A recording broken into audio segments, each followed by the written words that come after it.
रूस यूक्रेन युद्ध में ढेर हुआ ब्रह्मास्त्र F-16, क्योंकि युद्ध क्षेत्र में एक ऐसी घटना हुई है जो आगे जंग का रुख पूरी तरह मोड़ सकती है। दुनिया का सबसे ताकतवर F-16 हो गया है क्रैश। क्या यह एक तकनीकी खामी से क्रैश हुआ, बड़ा सवाल, या फिर रूसी हमले में अमेरिकी फाइटर जेट F-16 ढेर हुआ? दावे अलग अलग। युद्ध क्षेत्र से आई इस बेहद सनसनीखेज खबर पर हैरान करने वाली डिटेल अब से थोड़ी देर बाद आपके सामने। और सबसे बड़ा सवाल, अगर ये रूसी हमले में ढेर हुआ तो रूस को बड़ी सफलता के तौर पर इसे देखा जा सकता है, तो अमेरिका को ये बड़ा झटका लग सकता है। इस खबर के बाद TV9 के पास इस घटना से जुड़ी कुछ बेहद ही एक्सक्लूसिव इंफॉर्मेशन है, डिटेल्स हैं, जो अब से कुछ ही समय में हम आपके सामने रखने जा रहे हैं। चलिए आपको बता दें, इस वक्त इस संघर्ष के बीच आ रही बड़ी खबरों को देखते हुए आज का बड़ा सवाल है रूस यूक्रेन युद्ध में ढेर हुए ब्रह्मास्त्र को लेकर। मेरे सहयोगी मनीष झा इस वक्त स्टूडियो में मेरे साथ है, सुमित चौधरी भी हमारे साथ है, और साथ ही दो खास मेहमान संजय सोई सर के साथ साथ मैं आपको बता दूं इस वक्त खास मेहमानों में तिवारी सर से भी हम करेंगे चर्चा, क्योंकि OP Tiwari sir defence expert के तौर पर हमारे साथ हैं। डिफेंस एक्सपर्ट के तौर पर संजय सोई सर भी इस वक्त हमारे साथ हैं। और प्रतिमा, आज के इस हालात में यूक्रेन को मिली इस मदद के बाद जो खबर सामने आई है वो वाकई बड़े सवाल खड़े कर रही है। और इस बीच में देख पा रही हूँ दीपक वोरा सर ने भी हमें ज्वाइन कर लिया है। बहुत बहुत स्वागत है सर आपका। चर्चा की शुरुआत करें उससे पहले इस वक्त की बड़ी खबर का मैं रुख करना चाहूंगी। यूक्रेन की एक और युद्ध भूमि में पहुंच चुका है TV9। जहां रूस ने किया हमला, वहां पहुंचे TV9 संवाददाता। यूक्रेन के ओडेसा में रूस के हमले के बाद तबाही की तस्वीरें सामने आ रही है। ये देखिए, रूस ने जिस जगह पर हमला किया है वहां अब आपका चैनल TV9 भारतवर्ष पहुंच चुका है। यूक्रेन के ओडेसा में रूस के हमले से तबाही की खबर सामने आ रही है। और इस बीच विपिन चौबे हमारे साथ सीधे जुड़ चुके हैं ओडेसा से। सबसे पहले विपिन, इस वक्त ताजा हालात ओडेसा में किस तरीके के हैं, क्योंकि वहां जोरदार हमले की खबर सामने आ रही है। देखिए प्रतिमा, इस वक्त मैं ओडेसा के ब्लैक सी के उस मुहाने पर खड़ा हूं जो यूक्रेन की सबसे बड़ी ताकत है, और यही वो जगह है। सोचिए, जिस देश के पास अपनी नेवी नहीं है वो रशियन नेवी की दिमाग में अगर दम कर रखी है तो इसी ब्लैक सी के किनारे से। और आपको मैं तस्वीरें दिखा रहा हूं, जब यह युद्ध शुरू हुआ था यूक्रेन के जिन पहले बड़े शहरों में हमला किया गया था वो ओडेसा था, और ओडेसा का ये ब्लैक सी का वो पोर्ट है जिस पर कब्जा करने का सपना रशिया लगातार लेकर बैठा रहता है। और सामने जो आपको टूटी हुई बिल्डिंग नजर आ रही है, ये ओडेसा के समंदर में बना वो 5 स्टार होटल है जिसको रशियन मिसाइलों ने, कैलिबर मिसाइलों ने, बैलिस्टिक मिसाइलों ने, शाहिद ड्रोन ने हमला करके खत्म कर दिया, क्योंकि शक और आरोप ये था कि यूक्रेनी फौज की एक बड़ी टुकड़ी इस होटल में छिपी बैठी है जो रशिया की फौजों को परेशान कर सकती है। इसके अलावा ये इतना बड़ा स्ट्रेटेजिक पॉइंट है वो मैं आपको दिखाने की कोशिश कर रहा हूं। सामने आपको बहुत बड़ा ऑयल डिपो नजर आएगा, और ये इकलौता ऐसा पोर्ट है जो यूक्रेन की लाइफलाइन कही जाती है। आज की तारीख में अगर यूक्रेन जिंदा है तो सिर्फ इसी पोर्ट की बदौलत है। गेहूं का कटोरा कहा जाता है, पूरा यूक्रेन समेत पूरा यूरोप समेत वेस्टर्न का जो पेट भरता है वो यूक्रेन भरता है। और वो गेहूं कहां से जाता है? इसी पोर्ट से जाता है। इसी पोर्ट के किनारे से क्रीमिया पर आज तक जितने हमले हुए हैं वो इसी ब्लैक सी से अंजाम दिया गया है। और यहां तक कि आपको याद होगा, कर्च ब्रिज हो, क्रीमिया का ब्रिज हो, हर जगह हमला यहीं से किया गया था। और तो और जो आपको यह भी याद होगा कि रशिया की मॉस्कोवा जो नेवल वॉरशिप डूबी थी वो इसी ब्लैक सी में डूबी थी, और उसको डुबाने वाला यूक्रेन था। तो ये बहुत बड़ी ताकत है। वो तस्वीरें मैं आपको दिखा रहा हूं। सबसे पहले ब्लैक सी की तस्वीर देखिए, उस होटल की तस्वीर देखिए, वो जहाज देखिए जहां से सबसे ज्यादा इंपोर्ट और एक्सपोर्ट होता है। इसके अलावा ये पोर्ट इतना बड़ा स्ट्रैटेजिक पॉइंट है जिसको रशिया जीतने के लिए हर वो ताकत लगा रहा है। लेकिन इसी ब्लैक सी में यूक्रेनी फौजों ने अपनी ताकत की बदौलत, आप समझिए कि 32 रशियन नेवल फ्लीट की 32 जहाज इसी ब्लैक सी में डूबी हुई है। और जिस देश के पास अपनी नेवल फ्लीट भी नहीं है वो रशियन नेवल फ्लीट को बहुत मुश्किल में लाकर खड़ी कर देती है। और हम जहां पर खड़े हैं ये बड़ा स्ट्रेटेजिक पॉइंट है। कोई दिन ऐसा नहीं है प्रतिभा, कोई दिन ऐसा नहीं है सुरभि, जिस दिन रशिया इस शहर पर यानी यूक्रेन के ओडेसा शहर में हमले ना करता हो। हमारे साथ एक भारतीय हैं जो युद्ध के टाइम से यहां पर बने हुए हैं, और हमारे साथ जस्सी हैं जो कि गुजरात के रहने वाले हैं और बड़े उद्योगपतियों में से आते हैं, और वो बताएंगे कि यहां की ताकत क्या है और क्यों रशिया यहां कब्जा नहीं कर पा रहा है। जस्सी भाई, ये बताइए कि जिस पोर्ट पर हम खड़े हैं ये लाइफलाइन कही जाती है, ये ताकत कही जाती है यूक्रेन की, रशिया जैसा मुल्क इतनी बड़ी नेवल फ्लीट को लेकर इस पोर्ट पर कब्जा क्यों नहीं कर पाया, और अगर ये कब्जा हो गया तो फिर क्या होगा? देखिए ये ओडेसा शहर है जिसको हम बोलते हैं पर्ल ऑफ यूक्रेन। पर्ल, तो ये एक मेन पोर्ट है और ये शायद आखिरी पोर्ट है जो यूक्रेन के हाथ में है।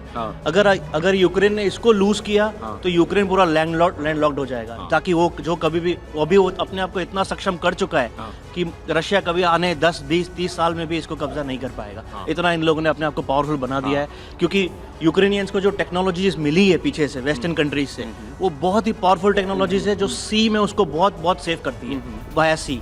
इस वजह से वो कभी भी सक्सेसफुल नहीं हो पाया। और हम ये देख पा रहे हैं सामने होटल है जिस पर हमला किया था, ये वो 5 सितारा होटल है जो ओडेसा शहर की पहचान थी। समंदर के बीच बना ये होटल है और वो होटल कैसे छलनी कर दिया गया। दाहिने हाथ में देखेंगे तो ऑयल डिपो है। इतनी बड़ी ताकत और इतनी बड़ी स्ट्रैटेजी के साथ रशिया बढ़ा, लेकिन कब्जा क्यों नहीं कर पाया? देखिए अभी ये चाहे कि एक तो यूक्रेनियंस के पास अपना एक बहुत बड़ा जज्बा है अपनी कंट्री को बचाने का, और ये मेन एक बहुत स्ट्रेटेजिक शहर है। ये सांस, यानी यूक्रेन की एक सांस है ये ओडेसा शहर, क्योंकि ये पोर्ट है।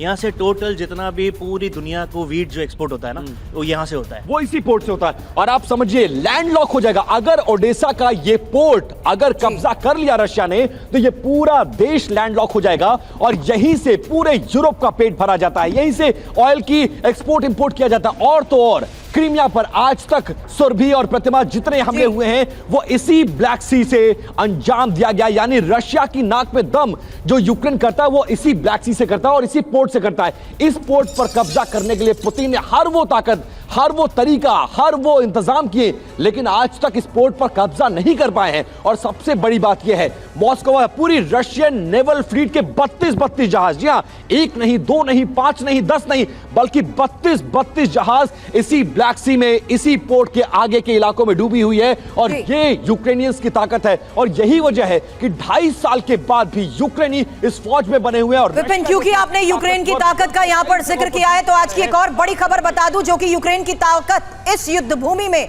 साबित हो सकता है या नहीं, इसको लेकर अभी भी बड़ा सवाल बना हुआ है। आप नजर बनाए रखें युद्ध क्षेत्र के इस हालात पर, लगातार आपसे इंफॉर्मेशन लेते रहेंगे विपिन, शुक्रिया। क्योंकि आज की एक और बड़ी खबर है, यूक्रेनी वायुसेना में बड़े शोर शराबे के साथ अमेरिकी F-16 फाइटर जेट को शामिल किया गया था, लेकिन महीने भर के अंदर ही यूक्रेन को बहुत बड़ा झटका लगा है।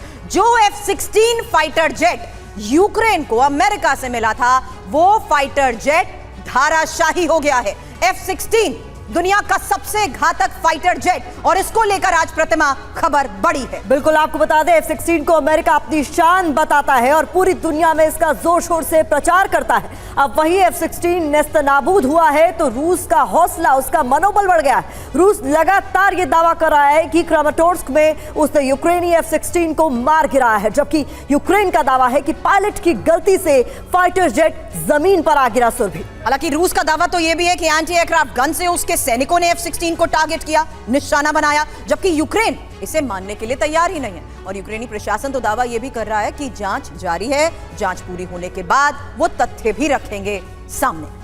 और इस बीच बड़ी खबर आपको बता दें, क्रैश हुए F-16 पर रूस यूक्रेन में तकरार जारी है। रूस यूक्रेन का अलग अलग दावा अब इस F-16 क्रैश को लेकर सामने आ रहा है। यूक्रेन के F-16 को मार गिराया, ये बड़ा दावा रूस की ओर से किया जा रहा है। तो उस तरफ यूक्रेन का दावा कि पायलट की गलती से विमान हादसा हुआ। यूक्रेन को अमेरिका से मिले हैं कुल 6 F-16 और उसमें से जब एक क्रैश हुआ है तो उस पर अब अलग अलग दावे रूस और यूक्रेन के सामने आ रहे हैं।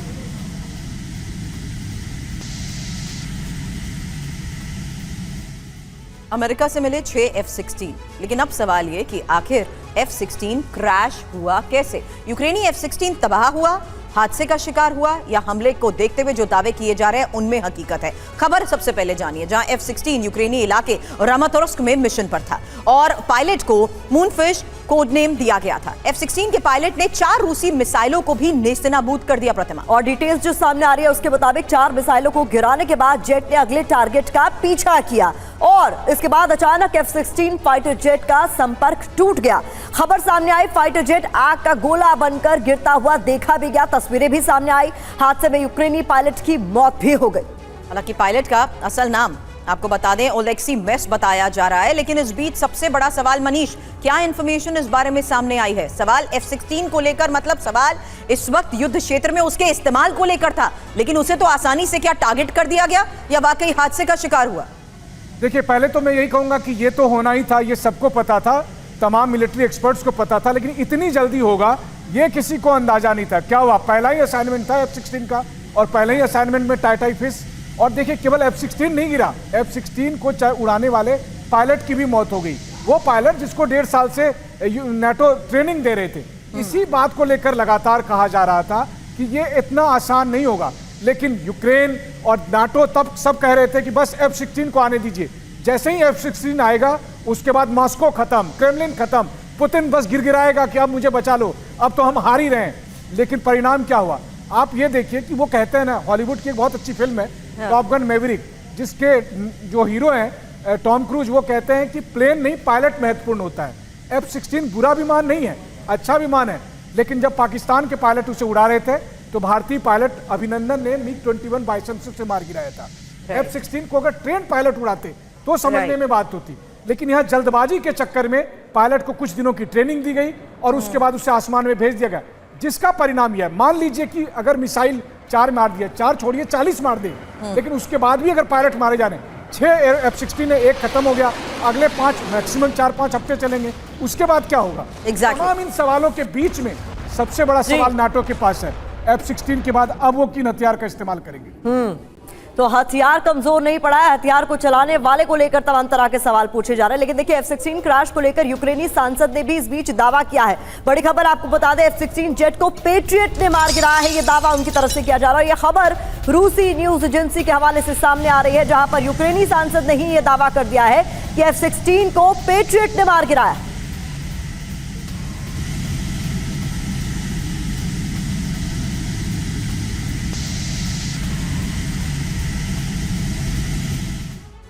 सीधे इन्फॉर्मेशन मॉल का रुख करते हुए डिटेल जानकारी आपके सामने रखते हैं कि आखिर F-16 को किसने मार गिराया, और यूक्रेनी सांसद मारियाना बेजुगलाया की तरफ से यह दावा किया जा रहा है। और इस दावे के तहत यह बात सामने रखी जा रही है कि आखिर किस तरीके से F-16 को टारगेट किया गया, F-16 पैट्रियट सिस्टम की चपेट में आया।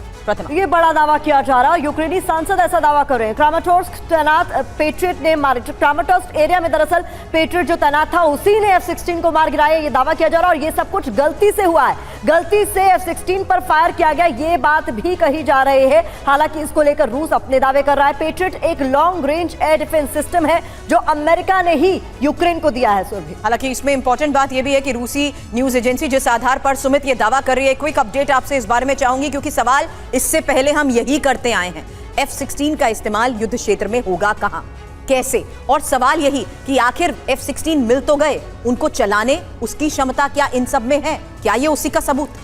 देखिए, अगर F-16 की बात की जाए, दुनिया में सबसे ज़्यादा बिकने वाला है, सबसे ज़्यादा इस्तेमाल होने वाला अगर आप कहें तो फाइटर एयरक्राफ्ट है। 25 से ज़्यादा कंट्रीज़ को इस्तेमाल करती है, करीबन 4700 के करीब इसकी संख्या है जो पूरे दुनिया भर के तमाम देशों के पास मौजूद है। लेकिन ये सिर्फ एक फाइटर एयरक्राफ्ट की उसके निर्माण, उसकी क्षमताओं पर निर्भर करता है, और उसके सबसे इंपॉर्टेंट होता है मैन बिहाइंड द मशीन, यानी वो लोग जो इसको उड़ा रहे हैं, वो लोग जो उसमें आर्म्स एंड एम्युनिशन लग रहे हैं, वो सबसे ज़्यादा इंपॉर्टेंट रहता है। और ये बात लगातार कही जा रही थी कि F-16 की ट्रेनिंग का जो यूक्रेन ने इस्तेमाल किया या फिर जो उनको ट्रेनिंग दी गई, वो आधी अधूरी ट्रेनिंग थी। उनको 6 महीने का वक्त भी नहीं मिला ट्रेनिंग को लगातार उनको कंप्लीट करने का, और उसके बाद लगातार वॉर जोन के अंदर जाने का। आप वॉर जोन के अंदर जाते हैं जब आप लंबे समय तक उसकी एक्सरसाइज करते हैं, मैनोवरिंग होती है, उसके साथ कई आप उसको टेस्ट करते हैं कई जगहों पर। तो ऐसे में अगर आप उसको एकदम से इस्तेमाल करेंगे तो निश्चित तौर पर इसी तरीके से वो फाइटर एयरक्राफ्ट गिरेगा। लेकिन अभी भी इंपॉर्टेंट यह है कि अमेरिका इन बातों को छुपाएगा। जब आपको याद होगा कि जब अभिनंदन वाली बात जिक्र हम कर रहे थे, तब ये भी आपको याद होगा कि तब भी अमेरिका ने F-16 की बातों को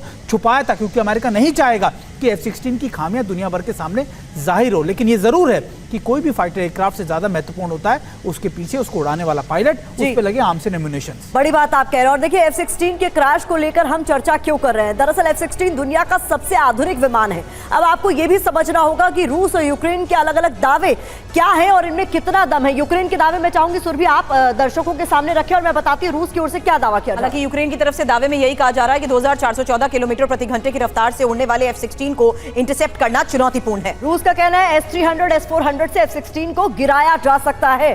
हालांकि इन दावों में यह भी कि जहां यूक्रेन दावा कर रहा है कि तेजी से दिशा बदलने की क्षमता से इसे ट्रैक करना भी मुश्किल। वहां कहा जा रहा है रूस की तरफ से सुखोई 30 MKI के जरिए F-16 को इंटरसेप्ट किया जा सकता है, ये दावा रूस का। हालांकि इलेक्ट्रॉनिक वॉरफेयर सिस्टम से मिसाइलों को ये चकमा दे सकता है और इसकी अगर इतनी क्षमता की बात की जा रही है तो आज की खबर चौंकाती जरूर है। बिल्कुल, और रूस की तरफ से कहा जा रहा है इलेक्ट्रॉनिक वॉरफेयर तकनीक में से कम्युनिकेशन सिस्टम को जाम करना संभव है। तो रूस के यहाँ अपने दावे और यूक्रेन के अपने दावे। और पायलट के अनुभव, मैन बिहाइंड द मशीन, जिस बात का जिक्र हमारे सहयोगी कर रहे थे, पायलट का अनुभव इंटरसेप्ट ऑपरेशन को कठिन बनाता है। और ये देखिए वो बड़ी बात जो हमारे तमाम एक्सपर्ट्स कह रहे हैं, यूक्रेन के पायलट्स को F-16 उड़ाने का अनुभव नहीं है। इस बीच पुतिन का प्लान कुर्स्क क्या है, इसको लेकर एक्सक्लूसिव जानकारी आपके सामने रखने जा रहे हैं हम। एक एक कर वो तमाम प्लान डिकोड करने जा रहे हैं। प्लान नंबर 1, यूक्रेन के एनर्जी इंफ्रास्ट्रक्चर पर हमला बोलना। इसके अलावा कीव, लवीव समेत कई इलाकों में इसके तहत ब्लैकआउट करना भी एक बड़ा प्लान है। प्लान नंबर 2, यूक्रेन के एयरफील्ड पर हमला करना। ऐसे में जिन एयरबेस पर F-16 तैनात है वहां अटैक करने की भी मंशा है। हालांकि प्लान 3, जहां यूक्रेन के कमांड सेंटर पर अटैक को लेकर भी बड़ा दावा किया जा रहा है, जबकि यूक्रेनी सैनिक और विदेशी सैनिक जिस तरीके से निशाना बनाए जा सकते हैं उसको लेकर भी खबर है। बंकर या कीव के पास की छावनियों पर अटैक को लेकर भी प्लान। सुमित, मैं आपका रुख करना चाहूंगी कुर्स्क की। जहां तक बात है रूस के लिए, पुतिन के लिए नाक का सवाल है, क्योंकि जिस तरीके से यूक्रेन की आर्मी वहां दाखिल हुई और अभी भी कब्जा जमाए हुए काफी सारे इलाकों पर, इसे छुड़ाना भी प्राथमिकता है। और इसको लेकर पुतिन क्या करते हैं, ये बड़ा सवाल। देखिए, पुतिन की अगर स्ट्रैटेजी देखें आप, कई दिनों से जो वॉर लगातार उन्होंने स्टार्ट किया है या फिर जो ऑफेंसिव ऑपरेशन स्टार्ट किए हैं, उसमें आपको दिखेगा कि उनका पहला मकसद कुर्स्क के अंदर ग्राउंड फोर्सेस को मूव करना नहीं है। उनका मकसद है कि पीछे की रसद लाइनों को सीधे तौर पर काट देना। इसी वजह से कीव हो, लवीव हो, 17 से ज़्यादा ऐसे डिस्ट्रिक्ट्स में, या फिर आप कह सकते हैं कि उन कमांड एंड कंट्रोल सेंटर को जहाँ से मर्सनरीज जो है पूरा कमांड एंड कंट्रोल कर रहे हैं, वहाँ से लगातार मूव कर रहे हैं, उन इलाकों को टारगेट करना, वेपन डिपोज को टारगेट करना। तो ये रूस की स्ट्रैटेजी। और निश्चित तौर पर कुर्स्क में भले ही क्या नाम है यूक्रेन की सेना आकर बैठ गई हो, लेकिन उसको होल्ड अप करना सबसे बड़ा चैलेंज है, क्योंकि अभी भी वो अपने डिफेंसिव शील्ड्स को मेंटेन नहीं कर पा रहे हैं, लगातार वो वहां से पीछे हट रहे हैं। तो एक बड़ा सेटबैक होगा खासतौर पे यूक्रेन की सेना के लिए, अगर वो ज्यादा दिन तक इसको खींच नहीं पाते, क्योंकि रूस की तरफ से ये स्ट्रैटेजी है कि महीने 2 महीने के अंदर इस पूरे इलाके को वो क्लीन कर लेंगे। हालांकि रूस से इस वक्त एक बड़ी खबर भी आ रही है सुमित, आपको बता दें कर्श ब्रिज की सुरक्षा में तैनात पंसर को लेकर खबर है। रूस ने एयर डिफेंस सिस्टम को तैनात किया है और सैटेलाइट तस्वीरों से तैनाती को लेकर भी खुलासा हुआ है। और इस बीच एक और बड़ी खबर आपको बता दें, यूक्रेन की राजधानी कीव पर रूस का ड्रोन अटैक हुआ है। कीव के रिहायशी बिल्डिंग पर रूस की ओर से अटैक किया गया है। रूसी ड्रोन अटैक में कई इमारतें क्षतिग्रस्त हुई। ये तस्वीरें आप देखिए, रूसी हमलों से कीव में तबाही का मंजर देखा जा सकता है। तो रूसी हमलों से जिस तरीके से यूक्रेन को दहलाया जा रहा है, रूसी हमलों से दहलाने के बाद जो दावे रूस की तरफ से हो रहे हैं उसके मुताबिक कीव पर रूस का ये ड्रोन अटैक है और कीव पर 10 से ज्यादा ड्रोन हमलों को अंजाम दिया गया है। हालांकि एक हफ्ते में तीसरी बार हमले को लेकर खबर सामने आ रही है प्रतिमा, जहां सारातोव अटैक के बाद हमले और ज्यादा तेज हो गए। और इसके अलावा बीती रात कीव पर दर्जनों ड्रोन से हमला बोला गया है। जानकारी मिल रही है रिहायशी इमारतों पर हमला किया गया है, जिसमें कई ऐसी इमारतें हैं जो कि बुरी तरीके से क्षतिग्रस्त हुई हैं। कीव के बाहरी इलाकों में भी ड्रोन अटैक हुआ है। सुनिए। हालांकि इस बीच सवाल तिवारी सर उस लिहाज से भी है, सॉरी मैं अब इस वक्त दीपक वोरा सर के पास जाना चाहूंगी, क्योंकि वोरा सर सितंबर को लेकर तिवारी सर से मैंने एक सवाल किया था। अब रूस की इस प्लानिंग को क्या वाकई आने वाले वक्त में बदलते मौसम के साथ एग्जीक्यूट करता हुआ हम देखेंगे? 100% आप देखेंगे, पिछले साल भी ये हुआ था। एक चीज ये भी नोट कर लीजिएगा, जब पहले F-16 आए थे उसके बाद कुर्स्क में यूक्रेन घुसा था। ये ऐसा कोई कोइंसिडेंस नहीं है, ये भी इनकी प्लानिंग थी। हवाई जहाज आ गए, अब हम अंदर जाएंगे, मार पड़ेगी इनको, एनर्जी इंफ्रास्ट्रक्चर को वो अटैक कर रहा है। मैम एक सिर्फ वाक्य में मैं कहना चाहता हूँ कीव की अनारकली को, कि सुन कीव की अनारकली, पुतिन तुझे जीने नहीं देगा, जो बाइडेन तुझे मरने नहीं देगा, तू लटका रहेगा बीच में। ये नेटो फेटो को छोड़ और जो कुछ बचा है तेरे देश का उसको बचा दे। Otherwise this Putin is not going to stop. Ma'am मैं तो जानता हूं, मैं उस एरिया में कई साल रहा हूं, उनसे कई बार मिला। He is not going to stop. वो ही करेगा जो वो चाहता है मैम, और दुनिया जो मर्जी जितनी मर्जी गाली गलौज करती रहे। अगर कोई संभावना है शांति की, डिफरेंट इशू ऑल टुगेदर, वो सिर्फ भारत कर सकता है और कोई नहीं करेगा। इंपॉर्टेंट पॉइंट आपकी तरफ से रखा गया है सर सामने। और इस बीच देखिए, चीन की अमेरिका को नसीहत को लेकर एक खबर सामने आ रही है।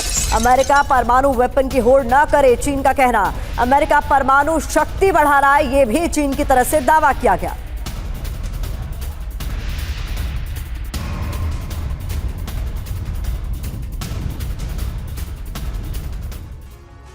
तो क्या चीन को अमेरिका की न्यूक्लियर शक्ति से डर है? हालांकि चीन की तरफ से क्या कहा गया है पहले ये जान लीजिए। जहां कोल्ड वॉर मानसिकता से बाहर आए यूएस, ये बात कही गई है और परमाणु हथियारों की होड़ को अमेरिका को बंद कर देना चाहिए। इसके अलावा कहा है हमने न्यूनतम परमाणु हथियार रखे हैं, हमारी पहले इस्तेमाल न करने की नीति है, ये कहना चाइना का। और ऐसे में एक एक डिटेल आपके सामने हम रख रहे हैं कि आखिर किस तरीके से रिजर्व न्यूक्लियर ताकत को लेकर अभी तक खबरें सामने आ चुकी हैं। जहां अमेरिका की देखिए 1938, जबकि रूस के पास 2670 और साथ ही इसमें चीन और ब्रिटेन के बारे में भी आगे इंफॉर्मेशन। प्रतिमा, बिल्कुल, चीन के पास 500, ब्रिटेन के पास 225, नॉर्थ कोरिया के पास 50।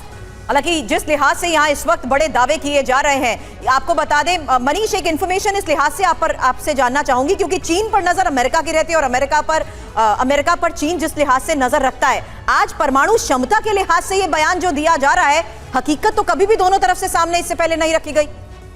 देखिए, चीन को लेकर अमेरिका की जो पॉलिसी है वो बहुत कंफ्यूज करने वाली है।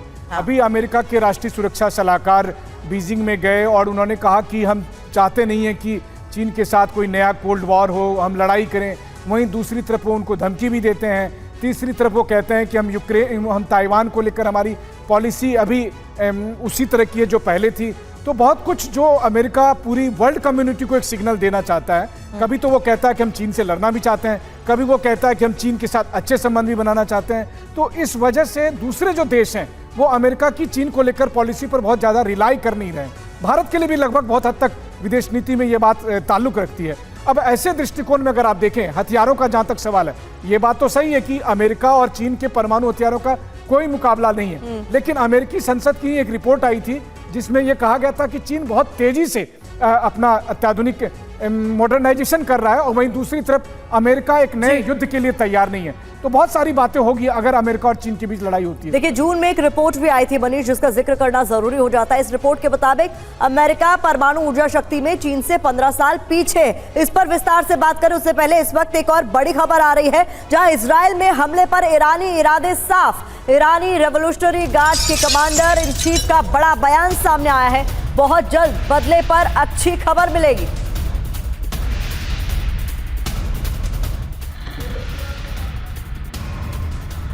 तो इजराइल पर कभी भी ईरानी मिसाइलें बरस सकती हैं और ईरान में कैसी हलचल नजर आ रही है। संजय सोय सर, आपसे करूं इस बारे में सवाल, उससे पहले इंफॉर्मेशन, क्योंकि दक्षिणी ईरान में एंटी शिप क्रूज मिसाइल की तैनाती को लेकर खबर आई है। आपको बता दें, हमादान एयरबेस पर मिसाइलें और फाइटर जेट तैयार बताए जा रहे हैं। और इसके अलावा वहादती एयरबेस पर सेना की बड़ी मूवमेंट को लेकर जानकारी मिल रही है। पश्चिमी ईरान में एयरबेस और मिलिट्री बेस अलर्ट मोड पर है। ईरानी एयर डिफेंस सिस्टम को सक्रिय किया गया। और हमारे साथ चूंकि खुद एक्सपर्ट मौजूद है, मैं उनका रुख करना चाहूंगी। ओपी तिवारी सर, किस तरीके से आप देखते हैं F-16 के क्रैश होने को, और जो लगातार हमारे सहयोगी कह रहे हैं कि इस बात से फर्क नहीं पड़ता है कि आप कौन सा एयरक्राफ्ट लेकर मैदान में उतरे हैं, कौन उसे उड़ा रहा है, ये ज्यादा मायने रखता है। प्रतिभा, F-16 एक बहुत बढ़िया जहाज है, जैसा मनीष और ये अपना सुमित जी बता रहे हैं। लेकिन जहाज जहाँ तो उड़ता है, जब जहाज फ्लाइंग करने की ट्रेनिंग अलग बात है, लेकिन जहाज के सिस्टम्स, इलेक्ट्रॉनिक काउंटर मेजर्स और सिस्टम जिसको इंटरप्रेट कर सकें, इसको सीखने में बहुत समय लगता है। इससे ज़्यादा इंपॉर्टेंट होता है कि हमें एनिमी के मिसाइल्स के बारे में जानकारी चाहिए, एनिमी के काउंटर मेजर के बारे में जानकारी चाहिए, ताकि हम तैयार रहें। इसको समझने में बहुत समय लगता है ताकि उसका हम काउंटर तैयार कर सकें। जहाज़ कितना भी अच्छा हो, लेकिन एनिमी की जो भी मिसाइल्स आ रही हैं उसकी जानकारी और कैसे क्या कैपेबिलिटीज़ है और कैसे आएगी, उसको कैसे मैं रडार पर आइडेंटिफाई करूँगा, कैसे उसको अवॉइड करूँगा, कैसे अलग होगा, इस सबसे महत्वपूर्ण कारण है। इसको बहुत ज़्यादा समय लगता है। इसमें नॉलेज, फ्लाइंग के अलावा ये सब बहुत इंपॉर्टेंट है। जहाँ तक किसी भी जहाज़ को मारने का सवाल है, जैसे रशिया क्लेम कर रहा है, आराम से S-400 से मारा जा सकता है, पैट्रियट भी मार सकता है। लेकिन ऐसी बड़ी गलती यूक्रेन करेगी, इस बात से मैं पूरी रूप से सहमत नहीं हूँ। ऐसी गलती जब होती है जब खूब सारे वॉर हो रहे हैं, खूब एयरक्राफ्ट आए हुए हैं, तब गलती हो सकती है। तो आपका F-16 उड़ा हुआ है, उधर से Su-30 नहीं आ रहे हैं, आपने खुद ही जहाज को मार के गिरा दिया, इसकी प्रोबेबिलिटी तो बहुत ही कम है। लेकिन जहाँ तक F-16 का सवाल है, एक बात और कहना चाहूँगा, अमेरिका के पास जो F-16 है वो F-16 और दूसरे देशों को नहीं देता। ये पाकिस्तान में भी प्रूव हो चुका है। Quality I will not say that 99%, but definitely कुछ चीजें हैं जो बाकी जहाज देशों को देता है, उसमें ये नहीं होती हैं। जो बात आपने कही, I am sure Deepak Vora sir आप उस पर जरूर कमेंट करना चाहेंगे, लेकिन आपके पास आऊं और संजय सोई सर आपसे भी करूं सवाल, उससे पहले एक बड़ी खबर, और ये है रियलिटी, जहां रूस के बेलगरोद में यूक्रेन ने अब हमले को अंजाम दिया और बेलगरोद में यूक्रेन के ड्रोन अटैक को लेकर खबर आई है। फसल काटने वाली मशीन पर यूक्रेन का हमला, और यूक्रेनी हमले में हार्वेस्टर तबाह हो चुकी है। आपको बता दें, रूसी सेना ने यूक्रेनी हमले को लेकर यह दावा किया है। और इस बीच बड़ी खबर है, यूक्रेनी वॉर जोन में हाइमर्स अटैक को लेकर यूक्रेनी पोस्ट पर दर्जनों रॉकेट दागे गए हैं। हाइमर्स हमले में यूक्रेन में भारी तबाही की खबर भी सामने आ रही है।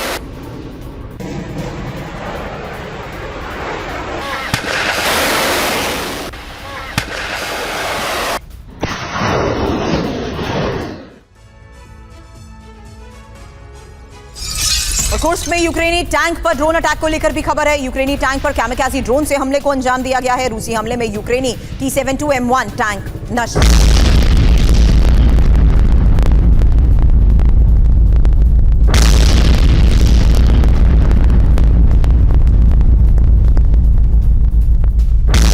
और इधर रूसी हेलीकॉप्टर पर यूक्रेन का ड्रोन से हमला हुआ है। रूसी Mi-8 हेलीकॉप्टर पर ड्रोन अटैक की खबर सामने आ रही है। ड्रोन टकराने के बाद हेलीकॉप्टर क्रैश हुआ है और ये तस्वीरों में देखा जा सकता है। क्रैश हेलीकॉप्टर की तस्वीरें भी सामने आई।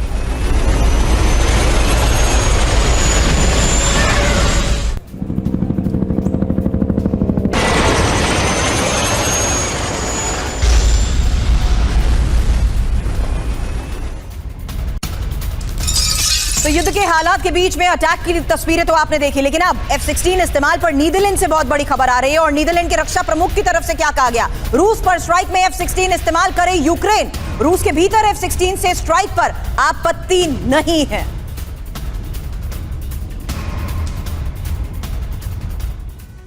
तो नीदरलैंड के रक्षा प्रमुख ओनो इशरस्लम ने क्या कुछ कहा है, ये समझ लीजिए। F-16 का रूस के भीतर हमलों के लिए इस्तेमाल कर सकता है यूक्रेन, ये बड़ी बात उनकी तरफ से कही गई है। साथ ही कहा गया है कि अपनी इच्छा के हिसाब से फाइटर जेट्स का इस्तेमाल करे यूक्रेन। हालात को देखते हुए अमेरिका को भी F-16 के रूस के भीतर इस्तेमाल से कोई आपत्ति नहीं। हालांकि ये भी कहा गया कि हम सुनिश्चित करना चाहते हैं कि यूक्रेन किसी भी कीमत पर युद्ध जीते। तो क्या इसका मतलब ये है कि रूस के भीतर F-16 से अटैक में नेटो देश सहमत है? संजय सोय सर, यही एक बड़ा सवाल आपसे करूंगी, क्योंकि इस बयान को डिकोड करना चाहिए। आने वाले दिनों में F-16 से रूस के भीतर क्या बड़ी स्ट्राइक को दिया जा सकता है अंजाम? एक और बड़ा सवाल, F-16 इस्तेमाल पर अंदर खाने ज़ेलेंस्की को क्या हरी झंडी मिल गई है? और अमेरिका जो दुनिया को बताता है उससे अलग ये सीक्रेट एजेंडा माना जाए? संजय सोय सर। नहीं, बिल्कुल देखिए, ऐसा है कि इस समय में जो लड़ाई चल रही है, शायद हर रिसोर्स का इस्तेमाल कर रहे हैं। मैं फरवरी 22 से लगातार इस युद्ध को फॉलो कर रहा हूँ, आपके चैनल पर भी रेगुलरली आते रहते हैं। तो इतना भीषण जो युद्ध इस समय में चल रहा है, यह शायद बीच में नहीं चला, जबकि जब लड़ाई शुरू भी हुई थी तभी भी इतना भीषण नहीं था। कारण क्या है, आज जो F-16 की बात आ रही है, क्योंकि एक बहुत बड़े स्टेक्स हैं यहाँ पर।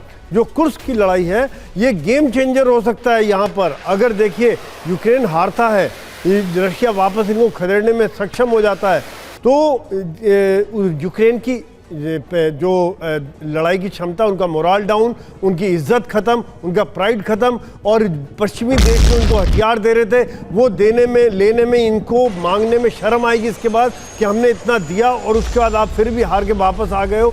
और जो इनकी बार्गेनिंग क्षमता की बात कर रहे थे, वो चीज़ खत्म हो जाएगी। तो ये एक बहुत बड़ा स्टेक है। यही कारण है कि चाहे वो F-16 हो, वो कह रहे हैं अभी तक रेस्ट्रिक्शन थी कि इसको खाली डिफेंसिव में इस्तेमाल कर सकते हैं, लेकिन अब ये बात आ रही है कि ऑफेंसिव में भी आप रशिया के अंदर जाके इस्तेमाल कीजिए।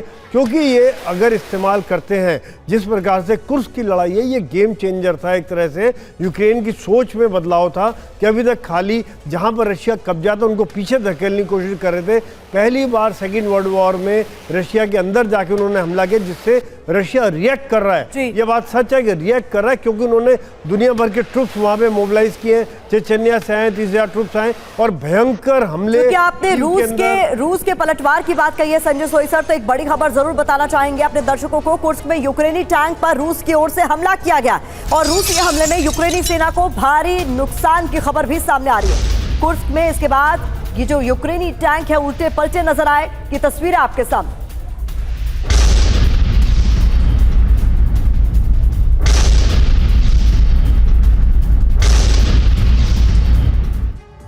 और यूक्रेन के सुमी से एम्यूनिशन डिपो पर हमले की भी तस्वीर आई है सामने, जहां यूक्रेनी वेपन डिपो पर ड्रोन से अटैक हुआ है। ड्रोन अटैक के बाद वेपन डिपो में लगी आग। हमले में सुमी में भारी नुकसान का दावा।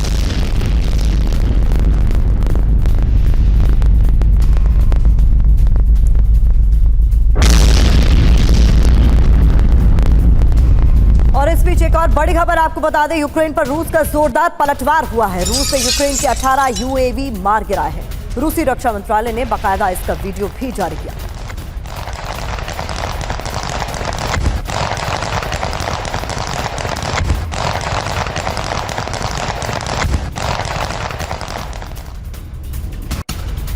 और रूस के भीतर स्ट्राइक पर बहुत बड़ी खबर है। ईयू के बड़े राजनयिक बोरेल ने कहा, हमें पाबंदी हटानी चाहिए, यूक्रेन को खुली छूट मिलनी चाहिए। दीपक वोरा सर, अब खुली छूट देने का मतलब और इस वक्त की जरूरत के हिसाब से इस बयानबाजी को जरा डिकोड करिए। साथ ही सवाल आपसे F-16 के क्रैश होने को लेकर भी। आभारी हूँ मैम, बहुत अच्छा लगता है जब आपके चैनल पर होता हूँ और आप जनरल साहब को भी आपने अभी सुना है, मार्शल साहब को इनकी जानकारी मुझसे कहीं ज्यादा। मैं 3 चीजें समझ पा रहा हूँ। एक तो कहा गया है कि फ्रेंडली फायर में इस जहाज को गिरा दिया, F-16, 17, 18 जो भी वो था। दूसरा कहा गया है कि रूसियों ने मार गिराया है। तीसरा कहा है कि वो पायलट बड़ा बेवकूफ था तो उसने जहाज को अपने आप गिरा दिया। अब इस सच्चाई क्या है, जो अभी तक सोई साहब, जनरल साहब कह रहे थे हम लोग फॉलो करते रहे, रूस का जो वर्जन होता है मैं उस पर ज्यादा भरोसा करता हूं, क्योंकि ये जो सर्कस का जोकर है श्री क्लाउनेंस्की या जो भी इसका नाम है, यूक्रेन का राष्ट्रपति, बस जी मेरे पास F-16 आ गए, अब तो रूस खत्म हो जाएगा, मैं ये कर दूंगा वो कर दूंगा। जहाज गिर गया, उसने मुंह नहीं खोला अभी तक। तो मेरा ये मानना है। और मैम एक चीज और बताता हूँ, ओडेसा में कई बार गया हूँ, आपके संवाददाता ने किसी इंडियन बिजनेसमैन से बात कर रहे थे, और जी 200 साल तक रूस नहीं आ सकता। वो बेचारा और क्या कहेगा, अगर कह दे कि यहाँ खतरा है तो अगले दिन वो जेल में डाल देंगे। यूक्रेन तो बहुत डेमोक्रेटिक है ना। So don't believe all these thing, ये लोग जो वहां पर जो लोग कहते हैं। सच्चाई ये है, Ukraine is in trouble ma'am. और ये जो जहाज गिरा है या नहीं गिरा है, बोरेल साहब ने कह दिया जी अंदर यूज करो रशिया के। बोरेल साहब कौन से मिलिट्री एक्सपर्ट है मैम, कुछ नहीं मालूम है। अगर मॉस्को पे हमला हुआ ma'am, and this I am saying this क्योंकि मैं इतिहास पढ़ता हूं, उस एरिया में रहा हूं, Russia will exercise the nuclear option. और सारे लोग कहेंगे हाय हाय हाय ये क्या हुआ, कोई नहीं आएगा रूस से पंगा लेने के लिए। ये सर्कस के जोकर को आप समझा दें। बड़ी बात आप कह रहे थे कि रूस से दुश्मनी मोल लेना बहुत भारी पड़ सकता है। ऐसे में अब तक हम देख रहे थे कि नेटो कंट्रीज किस तरीके से यूक्रेन से तमाम हथियार मुहैया करने के बाद भी ये अपील कर रही थी कि लॉन्ग रेंज मिसाइलों का इस्तेमाल ना किया जाए, ऐसे हथियारों का इस्तेमाल ना किया जाए जो सीधा रूस पर हमला कर सके। लेकिन इस बीच देखिए, रूस के भीतर स्ट्राइक पर बहुत बड़ी खबर सामने आ रही है। ईयू के बड़े राजनयिक बोरेल की ओर से कहा गया है हमें पाबंदी हटानी चाहिए। तो ये इस वक्त की बड़ी खबर है, यूक्रेन को खुली छूट मिलनी चाहिए, बोरेल की तरफ से कहा गया।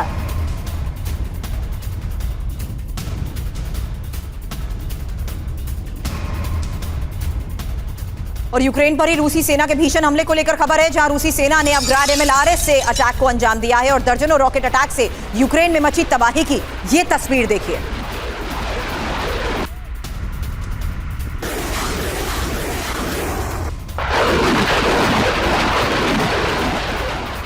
और इस बीच यूक्रेनी कमांड पोस्ट पर विध्वंसक हमला हुआ है। यूक्रेनी सेना का वेपन स्टोर तबाह होने की खबर सामने आ रही है। रूसी हमले के बाद जोरदार धमाका हुआ है। ये तस्वीर आप देखिए, IMARS अटैक में एम्यूनिशन डिपो तबाह हो गया।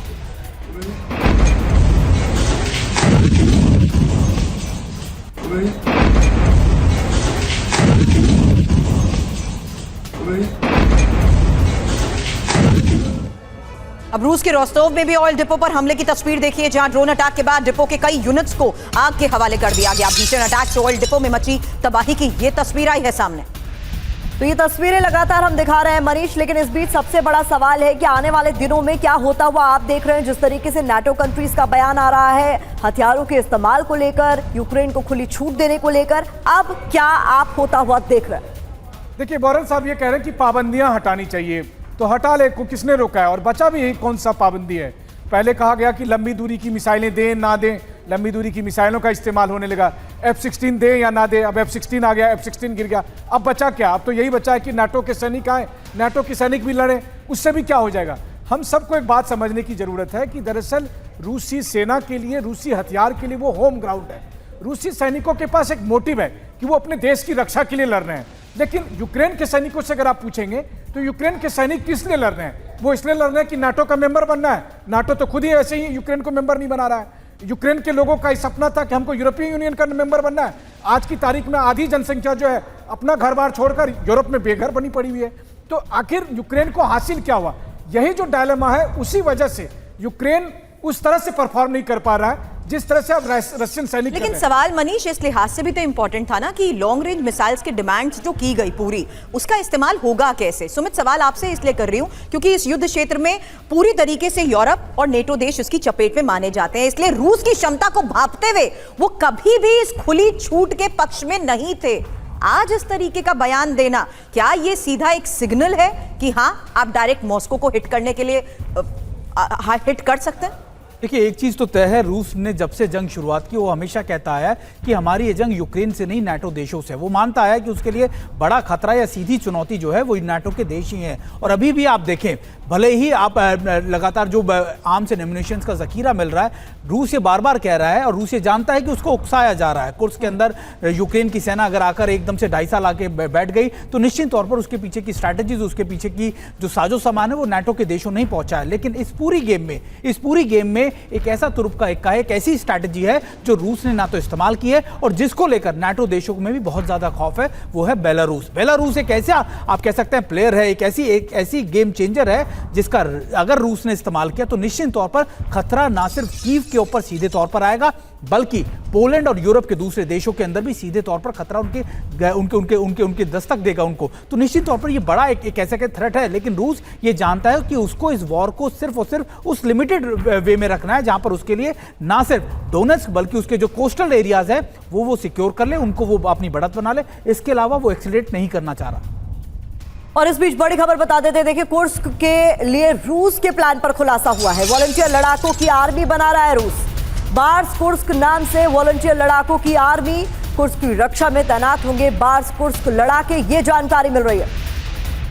इसको लेकर हो रहे खुलासों के बारे में इंफॉर्मेशन आपके सामने रखते हैं क्योंकि पुतिन के इस प्लान को लेकर जो 7 बड़े खुलासे हुए हैं उसके मुताबिक हथियारों से लैस एक वॉलंटियर टीम और कुर्स्क की रक्षा के लिए तैनाती को लेकर खबर है। हालांकि वॉलंटियर्स को ट्रेनिंग भी बाकायदा प्रतिमा दी जाएगी। इसके अलावा जानकारी है रूसी सेना के साथ मिलकर ये वॉलंटियर्स काम करेंगे। जानकारी ये भी कि एंटी काउंटर टेररिज्म ऑपरेशन का हिस्सा ये सभी होंगे और जानकारी के मुताबिक 30,000 रूसी लड़ाके पहले से यहां तैनात हैं। हालांकि कई लोकेशंस पर ट्रूप जो ग्रुप्स का भी ऐलान यहां पर किया जा रहा है। उस लिहाज से एक सवाल जरूर हमारे एक्सपर्ट से करना चाहेंगे, लेकिन उससे पहले प्रतिमा बड़ी खबर डॉनबास को लेकर आ रही है। जी हां, चाहे यूक्रेन हो या डॉनबास या फिर अवदीव्का या फिर कुर्स्क, जहां चंद घंटे पहले तक रूस की सेना बैकफुट पर थी, लेकिन अब रूस ने अपने दुश्मनों पर बारूदी प्रहार को कई गुना बढ़ा दिया है। उसने रेड आर्मी की पूरी ताकत झोंक दी है। यूक्रेन के कब्जे में जा चुके क्षेत्र को रूस हर हाल में मुक्त कराना चाहता है। खबर है कि पुतिन ने भी यूक्रेन के लिए चक्रव्यूह तैयार कर लिया है, जिसका ट्रेलर अभी से दिखने लगा है। हालांकि पूरी तस्वीर सितंबर महीने की शुरुआती हफ्ते से दिखेगी। यूक्रेन में मौसम बदलते ही खेल पलटने लगेगा। रूस के लिए यह बड़ा मौका होगा। कैसे, आइए इसे समझते हैं। रूस की प्लानिंग को लेकर एक एक इंफॉर्मेशन आपके सामने लग रहे हैं, लेकिन सितंबर, क्योंकि सितंबर में खेल कैसे पलट सकता है ये समझिए। इसमें इंपॉर्टेंट है युद्ध की रणनीति के लिहाज से सब कुछ समझना कि रूस के लिए कैसे ये एक बड़ा मौका माना जा रहा है, जबकि यूक्रेन को सरेंडर के लिए क्या रूस मजबूर कर देगा सितंबर में? बड़ा सवाल प्रतिमा। बिल्कुल। इसके अलावा सितंबर में पिछले साल रूस ने ताबड़तोड़ हमले किए थे। ऐसे में माना जा रहा है कि यह संभव है। रूस ने यूक्रेन के एक बड़े इलाके में ब्लैकआउट कर दिया था। हालांकि बिजली और पानी की सप्लाई रोकने से जिस तरीके से त्राहिमाम मचा था, रूस ने विध्वंसक ऑपरेशंस की जो तैयारी की है उसको लेकर इस वक्त खबर बढ़ी है और बर्फबारी के बीच यूक्रेन को बारूदी हमले से ये दहला भी सकता है। तिवारी सर, संजय सोई सर भी ये कह रहे थे कि 2 साल से जारी युद्ध के बीच में आज के हालात सबसे ज्यादा भयावह हैं। अब सितंबर को अगर देखते हुए ये दावे किए जा रहे हैं तो क्या मान लिया जाए कि रूस के पास एक बहुत स्ट्रैटेजिकल मौका है? ये देखो सुरभि, ये कुर्स्क में जो इन्होंने छोटा सा एक पैच मिला और अमेरिकन की इंटेलिजेंस लेके उस एरिया से अंतर करके 30 किलोमीटर आगे बढ़ गए, ये जरूर किया। लेकिन जो ये एक एरिया हमें याद करना चाहिए, सेकेंड वर्ल्ड वॉर में यहीं पर जर्मनी फंसी थी और उसको बुरी तरह से हार हुई थी। लेकिन इनका मेन उद्देश्य ये था कि अपने यूक्रेनियन में जहाँ पर कि इनकी रेजिमेंट्स या ब्रिगेड्स लगे हुए रूस को, उनको विड्रॉ करके अपना रक्षा के लिए वापस पहुँचे।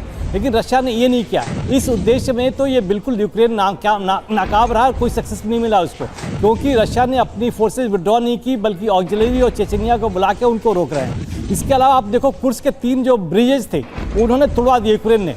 तो ये ब्रिज बॉर्डर है और प्लस ये रशिया के लिए आना तो मुश्किल हो गया, लेकिन ये आगे भी नहीं बढ़ सकते ना पीछे आ सकते हैं। तो समय दूर नहीं है, सितंबर जैसा आप कह रहे हो, इसी टाइम में भी मतलब रशिया को भी प्रॉब्लम हुई थी जब आगे बढ़ने की कोशिश करी। ये सिमिलर समस्या इनके पास होगी, इनके पीछे से सपोर्ट नहीं मिलेगा, लॉजिस्टिक सपोर्ट नहीं मिलेगा। ये 3 या 4 जो ब्रिगेड आगे बढ़ी हुई है ऐसा फंसेंगे कि इधर सरेंडर करेंगे या उनका पूरा वॉश आउट हो जाएगा। ये बैटल का एक टर्निंग पॉइंट होगा। We have to wait for 1 महीने या 1.5 महीने में ये बैटल का टर्निंग पॉइंट है। इसी रीजन है कि रशिया इसको फुल फोर्स से या अपनी इज्जत का सवाल लेके ना उनको फोर्स करने की कोशिश नहीं कर रही है, बल्कि यूक्रेन के जो आप जहाँ ऑक्यूपाई कर रखा उधर सपोर्ट किए जा रहे हैं। जहां तक यूक्रेन का सवाल है, लेकिन इस बीच जो दावे किए जा रहे हैं उसको लेकर भी एक खबर सामने आ रही है, क्योंकि यूक्रेन पर रूस का एक विध्वंसक प्रहार को लेकर दावा यह किया जा रहा है कि 70 एयरक्राफ्ट से रूस ने यूक्रेन पर हमले को अंजाम दिया है, जबकि दावा यूक्रेन की तरफ से भी किया जा रहा है कि 62 एयरक्राफ्ट को मार गिराया गया है। और कुर्स्क में ही रूसी सेना जिस तरीके से आक्रामक हो चुकी है उसके बाद दावे किए जा रहे हैं।